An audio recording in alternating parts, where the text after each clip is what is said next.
Dr. Stone. The petrification is the moment everything in Dr. Stone goes off the rails and humanity effectively disappears overnight. Before the real disaster even hits, something feels off. Stone statues of swallows start showing up all over the world.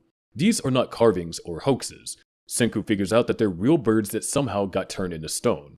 That mystery hangs in the background right up until June 3rd, 2019, when the real nightmare begins. A blinding green light sweeps across the entire planet. Anyone caught in it starts hardening instantly. Muscles lock, skin turns to stone, and movement stops completely. The light ignores walls, buildings, and shelter. In just moments, nearly every human on Earth becomes a stone statue, and humanity is erased instantly without warning. The only people who avoid petrification are the 6 astronauts aboard the International Space Station. They are far enough away to stay outside the beam's range. From orbit, Byakuya notices that the origin of the light appears to come from South America. That observation becomes one of the few clues left behind from the old world. Down on Earth, billions of people are frozen in stone. Their bodies cannot move, but their minds remain awake. Everyone is trapped in total darkness, unable to breathe, speak, or even blink. Most people eventually lose consciousness or their sense of self, but Senku refuses to give in. He keeps his brain active by counting every second. He tracks days, years, and even seasons entirely in his head, clinging to the idea that this state might not be permanent. Over thousands of years, nature takes over. Forests swallow cities, buildings crumble into dust, roads vanish. The planet resets itself with no humans left to maintain it. During this time, Senku's stone body ends up in a cave. Water mixed with nitric acid slowly drips onto him and breaks down the outer stone layer.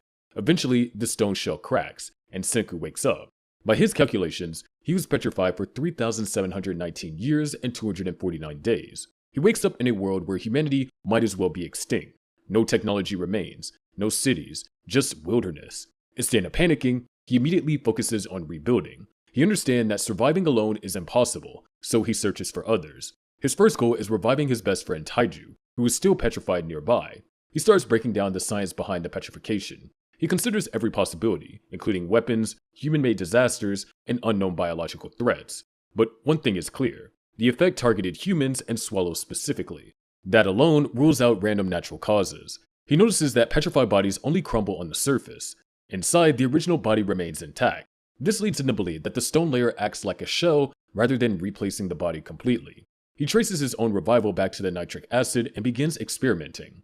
Nitric acid alone does not work on birds, which means that something else is missing. He realizes the human brain needs energy to stay active.